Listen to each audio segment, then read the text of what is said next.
Hello student, स्वागत है आपका हमारे नई वीडियो में। तो मैं आपको पता है कि आपको चैप्टर करा रहा हूँ, ठीक है। और जिसमें मैंने ऑलरेडी आपको एक वीडियो प्रोवाइड करा दी है, इसमें मैंने आपको पूरा कवर कर लिया, ठीक है। और इसका चैप्टर का नाम पता है आपकी, motion under central forces, planets and satellite, केंद्रीय बलों के अंतर्गत गिरा तथा उपग्रह चैप्टर करा रहा हूँ। और नोट चाहिए आपको फिजिक्स केमिस्ट्री मैथमेटिक्स के, तो 9411009110 नंबर दे रखा है मैंने।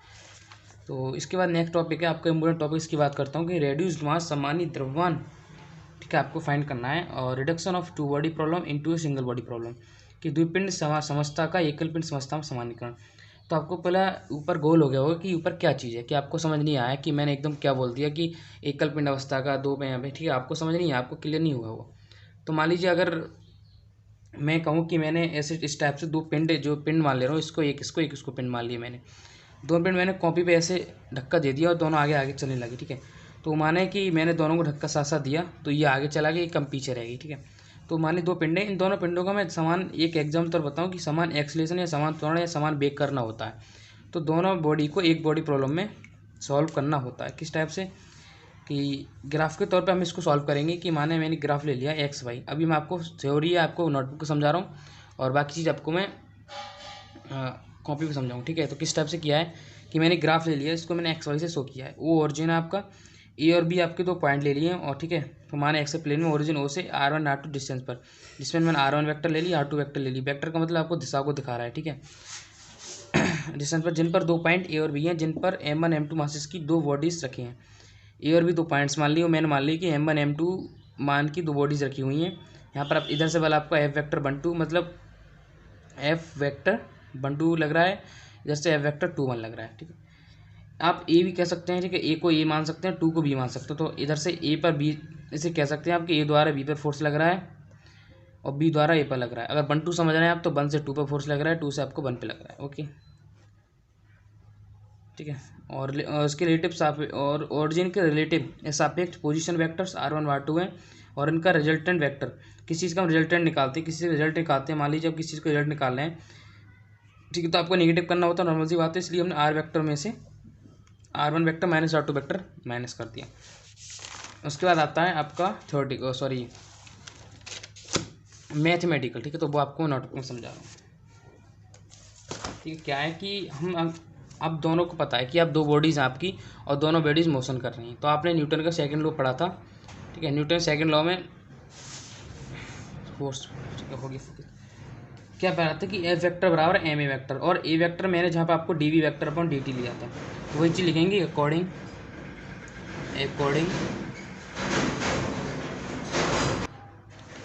टू न्यूटन्स सेकंड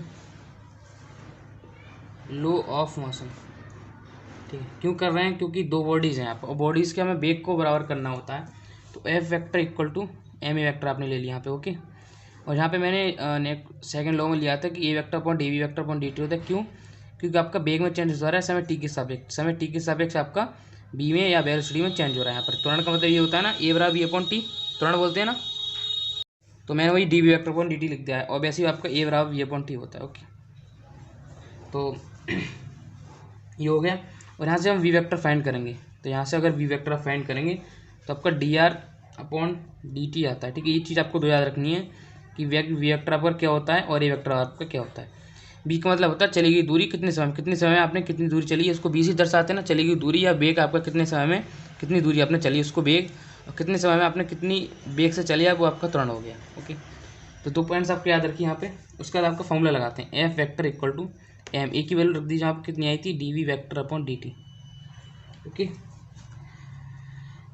तो F vector equal to M वहाँ ले लिया आपने, तो डी ओवर डी टी, ठीक है। और यहाँ पर हमने क्या किया कि D V upon D T, इसकी वैल्यू क्या लगा दी, D R upon D T. एक तो आपका बी है, ओके, यहाँ से हमने डी ओवर डी टी बाहर ले लिया, ये वाला डी ओवर डी टी, और यहाँ से हमने किसकी वैल्यू लगा दी, हमने बी की, किसकी वैल्यू है आपकी, बी की, डी अपॉन डी टी यहाँ से हमने बाहर ले लिया, बी की वैल्यू हमने ये वाली लगा दी, ओके। उसके बाद F vector equal to M, इसके अंदर मल्टीप्लाई होगी तो डी हो जाएगा D square R vector upon D T square, इसको हमने इक्वेशन फर्स्ट मान ली। उसके बाद है कि बॉडी ए पर बॉडी बी द्वारा एक्सटर्नल फोर्स लगाया जाता है, कि बॉडी ए द्वारा बॉडी बी पर एक्सटर्नल फोर्स लगाया जाता है। ठीक है, किस टाइप से होता है कि एफ वेक्टर 1 2 आपको मैंने समझाया कि पहली बॉडी द्वारा ए बॉडी द्वारा बी बॉडी पर एफ वेक्टर या पहली बॉडी से दूसरी बॉडी पर बल लगता है। तो हमने इसको सेम ले लिया, इसको हमने m1 मान लिया, पहली बॉडी तो m1 मान लिया, और डी स्क्वायर मान लिया नॉर्मली, और r1 वेक्टर मान लिया पहली बॉडी के लिए, और डी टी स्क्वायर सेम मान ली। ओके, इसको इक्वेशन 2 मान लिया। और दूसरा लगाएंगे बॉडी बी द्वारा बॉडी ए पर एक्सटर्नल फोर्स, बॉडी बी द्वारा बॉडी ए पर लगाएगा एक्सटर्नल फोर्स। ठीक है, किस टाइप से लिख दीजिए आप, नोट्स में मैंने सब कुछ अच्छे से लिख सकता है, अपने नोट्स में अच्छे से पढ़ सकते हैं। तो वो होगा हमारा एफ वेक्टर 21 इक्वल टू, यहाँ हो जाएगा आपका m2 वहाँ डी स्क्वायर रहेगा, और r2 हो जाएगा यहाँ पर upon D T square same रहेगा। ठीक है, इसको मैंने इक्वेशन मान ली 3। ओके, उसके बाद आपने पढ़ा होगा Newton's third law. Third law क्या कहता है कि कोई भी बल लगाती है body F vector A B, कोई भी एक ए बी वेक्टर बल लगाती है, उसी के बराबर बल लगाता है। ठीक है, अगर हम किसी वस्तु पे बल लगाएं तो वही वस्तु हमारी तरफ उतनी ही वेग से बल लगाएगी, उतना ही बल लगाएगी। ठीक है, ऐसे लिख सकता हूँ F vector A B minus F vector B लिख सकता हूँ इसे इक्वल टू 0, कोई प्रॉब्लम नहीं है ना। इस टाइप से मैं यहाँ पे करूँगा। तो now according to the Newton's third law of motion, Newton's third law of motion. Okay, इसके मोशन के अकॉर्डिंग चलना है। तो F vector 1 2 equal to minus F2 vector हो जाएगा, और इक्वल टू हमने इसको मान लिया एफ वेक्टर की, हमने टोटल मान लिया इसको, एफ वेक्टर टोटल मान लिया। तो यहाँ से अप्लाइंग ये वैल्यू आपको अप्लाइंग करनी किसमें, इक्वेशन 2। तो इक्वेशन क्या है आपकी एफ वेक्टर 1 2 इक्वल टू ये, तो टोटल हमारा एफ वेक्टर 1 2 की जगह आपका एफ वेक्टर आ जाएगा, F vector equal to m1। ठीक है, और d2 था सेम, सॉरी डी स्क्वायर था, r1 वेक्टर हो जाएगा अपॉन डी टी स्क्वायर।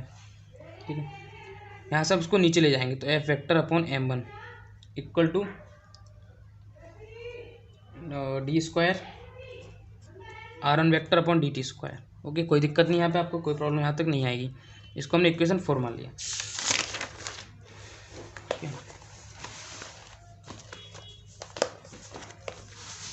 इसको इक्वेशन 3 में अप्लाई करेंगे। ठीक है, अप्लाइंग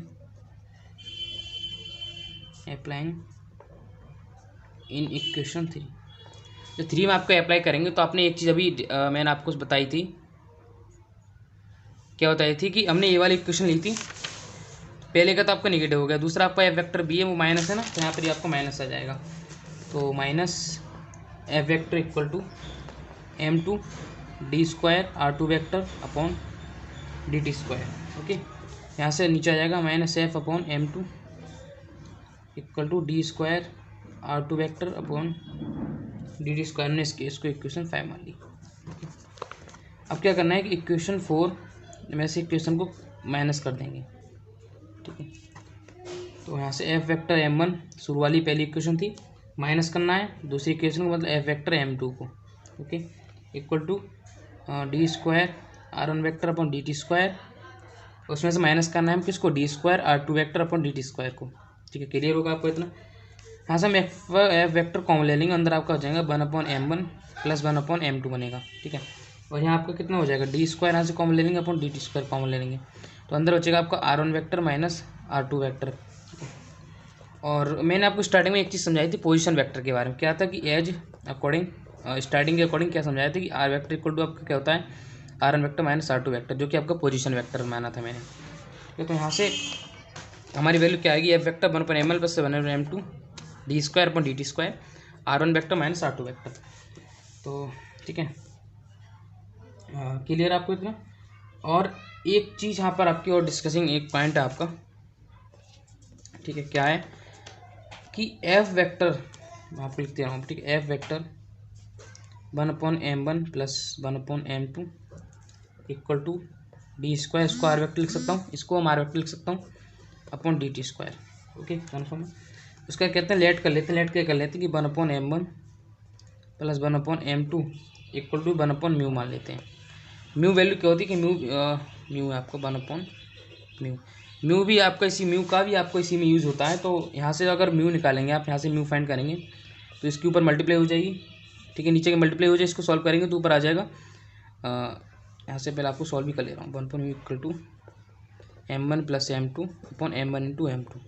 ओके, यहाँ से म्यू फाइंड करेंगे, इसको पलट देंगे। ठीक है, तो यहाँ से म्यू अगर आप निकाल लेंगे तो m1 इंटू m2 ऊपर आ जाएगा, नीचे आ जाएगा आपका m1 प्लस m2। ओके, और वही आपको लगा दीजिए, तो एफ वेक्टर इक्वल टू, और आपकी इसकी वैल्यू लगा दीजिए, कितनी आ जाएगी 1 अपॉन म्यू लगा दीजिए, और जो वैल्यू आपकी निकल के आई है वो लगा दीजिए, क्या है आपकी इक्वल टू में D square R vector upon D T square.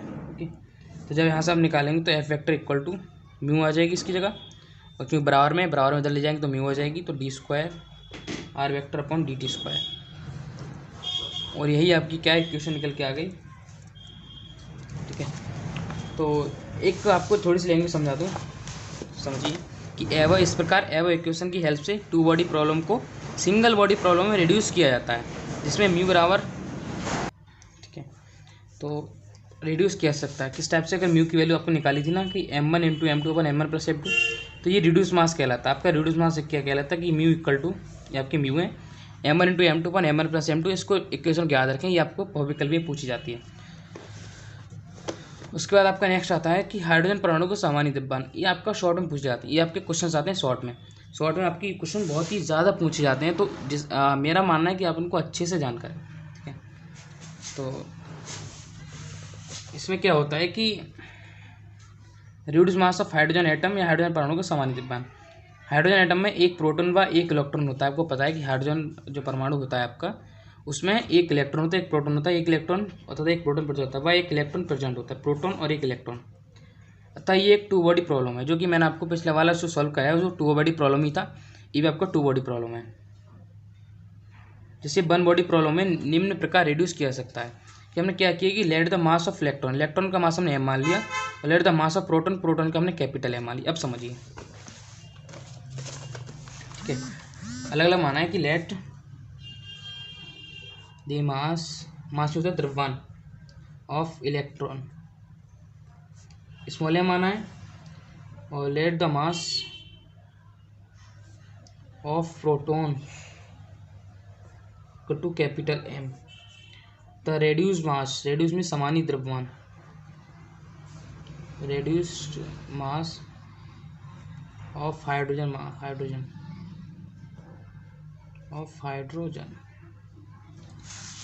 Mu equal to, अपने क्या फॉर्मूला लिखाता था, m1 into m2 upon m1 plus m2। Okay, यहाँ पर आपको एज m1 अगर आपका क्या हो जाएगा स्मॉल m, और m2 इक्वल टू आपको हो जाएगा कैपिटल M। वैल्यू लगाइए आप, mu equal to m into capital M upon m plus m।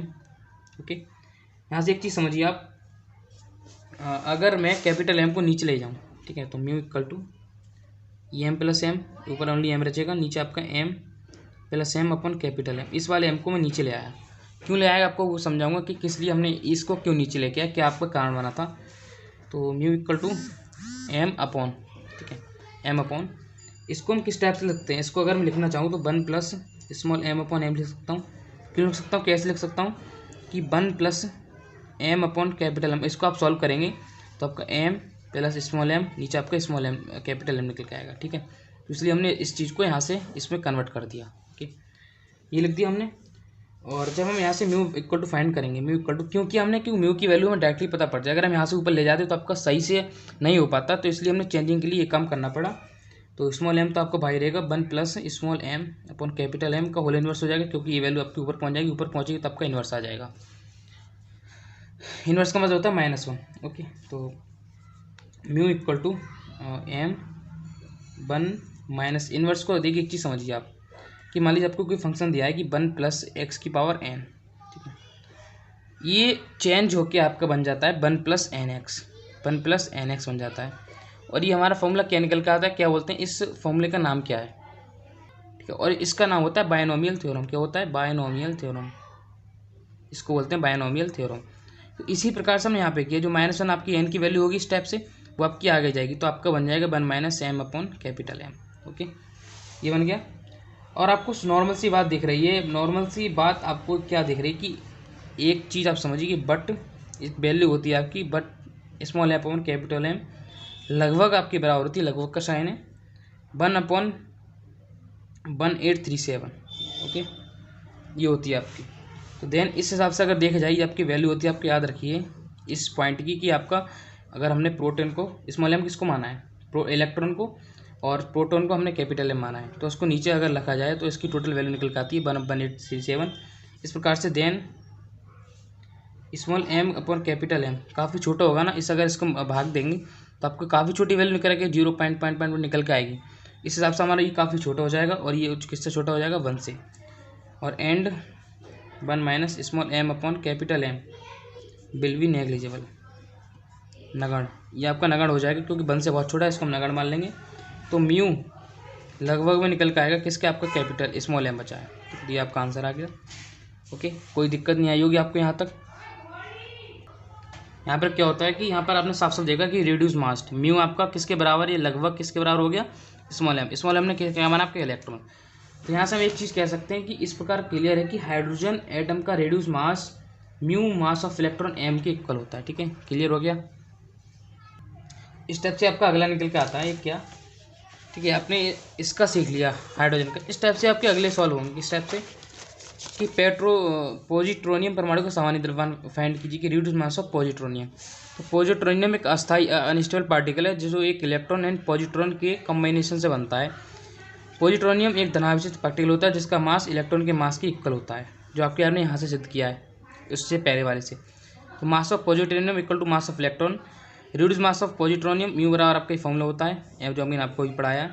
S M1 बराबर M2 बराबर M है आपका। इस टाइप से हमने सबकी जगह M पुट कर दिया। ऊपर आपका M² बन जाएगा और नीचे आपका 2M बन जाएगा। M + M नीचे 2M बन जाएगा और M × M आपको ऊपर M² बन जाएगा। यहाँ से आप एक M को कैंसिल कर, सॉरी एक M से आपका स्क्वायर से एक M आपका कैंसिल हो जाएगा, म्यू इक्वल टू M/2 निकल कर आ जाएगा। यहाँ से कह देंगे इस पर क्लियर कि पॉजिट्रोनियम का reduce mass mass of electron का आधा होता है। मास ऑफ इलेक्ट्रॉन आपका क्या होता है, स्मॉल m होता है। ओके, उसका आधा होता है। उसके बाद आपको वेरी वेरी इंपॉर्टेंट टॉपिक आपका निकल कर आता है, वेरी वेरी इंपॉर्टेंट, कि so that central force is conservative, कि आपके जो सेंट्रल फोर्स केंद्रीय बल होते हैं वो संरक्षी होते हैं। क्या होते हैं संरक्षी, किसे कहते हैं, वो आपको इसके फर्स्ट चैप्टर में आराम से अच्छे से पढ़ा चुका हूँ। संरक्षी मतलब जिसके द्वारा किया गया कार्य, जिनके द्वारा किया गया कार्य को पुनः वापस प्राप्त किया जा सकता है, वो संरक्षी होते हैं, संरक्षी बल होते हैं। ठीक है, तो पहले इसकी मैं लैंग्वेज आपको बता दूं, उसके बाद उसको सॉल्व करके आपको बताऊंगा कि किसी पार्टिकल पर लगने वाला फोर्स किसी बिंदु की ओर या बिंदु से दूर डिस्टेंस पर डिपेंड करता है। ये आपकी केंद्रीय बल की परिभाषा होगी। इसके फर्स्ट पार्ट में अच्छे से पढ़ा चुका हूँ चीख के। ओके, बेस्ट सेंटर फोर्स क्या है, यदि किसी फोर्स द्वारा किया गया वर्क पथ पर डिपेंड नहीं करता है तो वह कंजर्वेटिव फोर्स कहलाता है। ओके, सेंट्रल फोर्स के कंजर्वेटिव नेचर के निम्न प्रकार किया सकता है कि सेंट्रल फोर्स को संरक्षित कैसे है, इसको निम्न प्रकार हम समझ सकते हैं किस पर टाइप से, कि हमने क्या किया कि आपको ओ पथ ले लिया है। ठीक है, ओ पथ से एक हमने एक ऐसा पाथ खींचा है। ठीक है, इस पाथ से एक बिल्कुल गोलाकार बनाना पड़ेगा आपको, मैं थोड़ा, ठीक है, मैं आपको एक रफ नहीं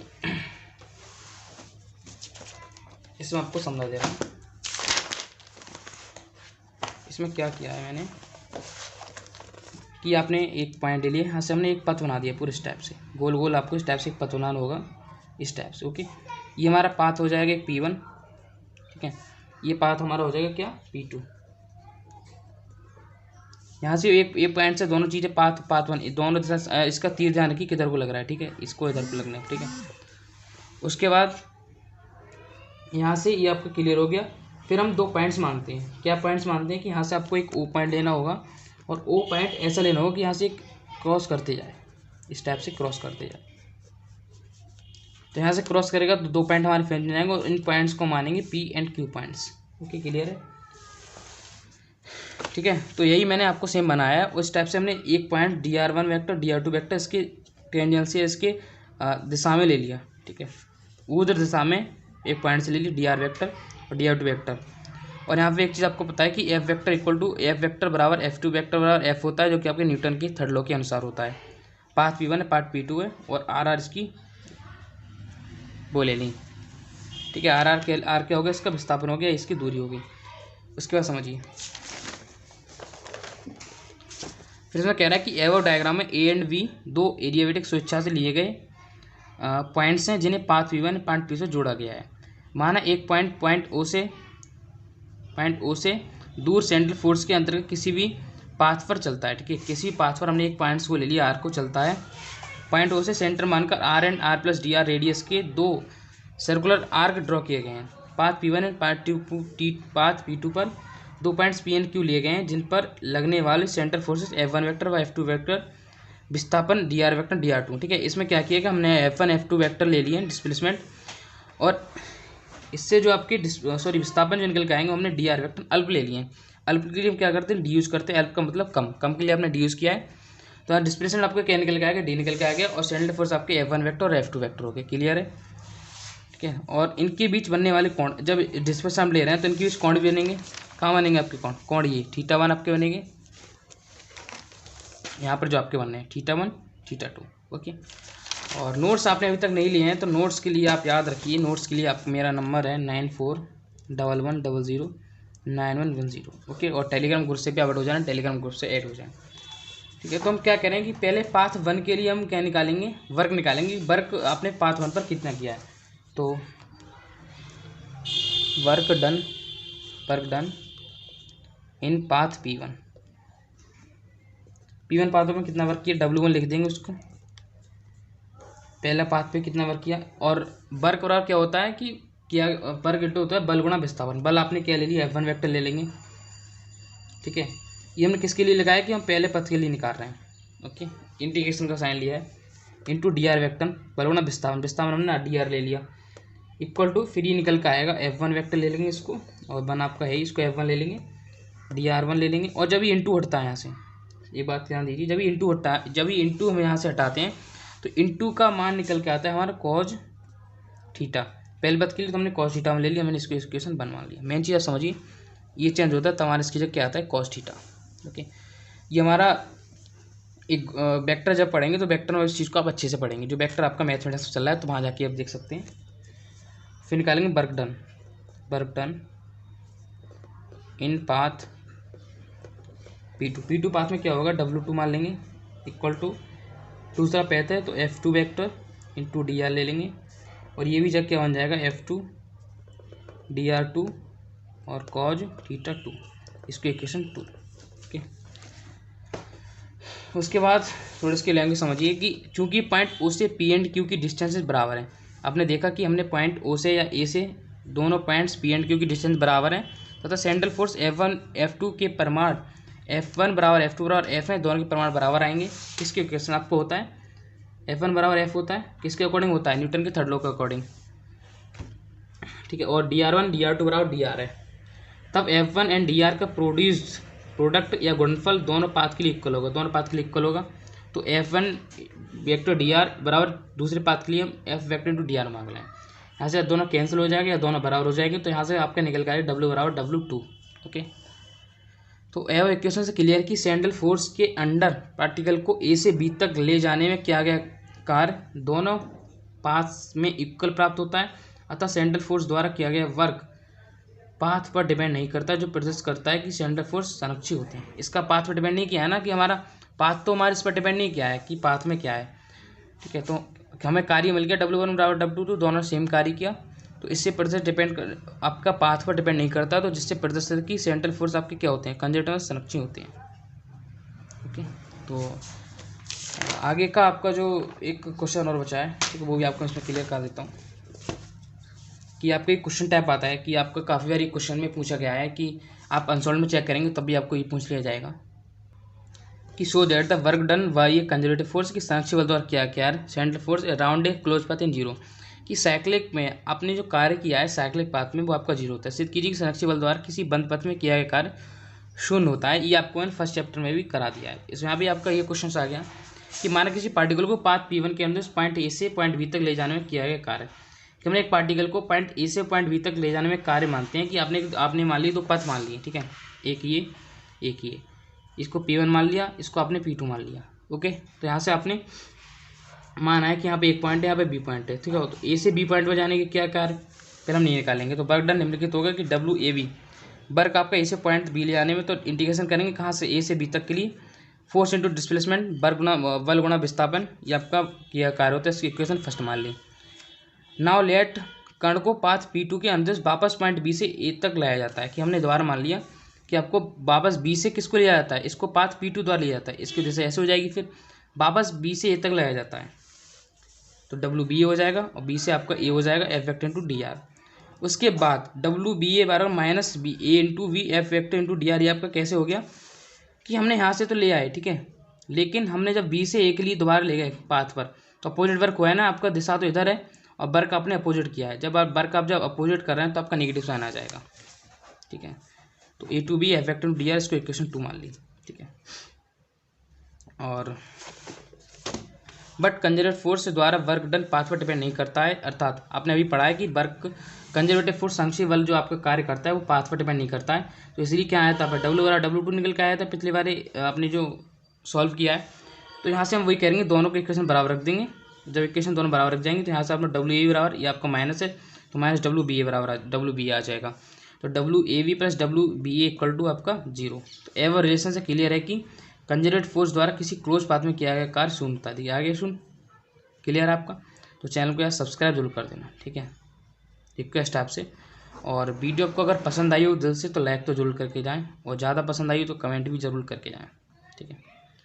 ये आपका कैंपलिस सिलेबस में आपका जल्दी जल्दी कंप्लीट कराता हूँ। कोई भी टॉपिक आपका नहीं छूटेगा। आप अपना आंसर पेपर, गैस पेपर, जो कुछ भी आपके पास है सब आप चेक कर लीजिए।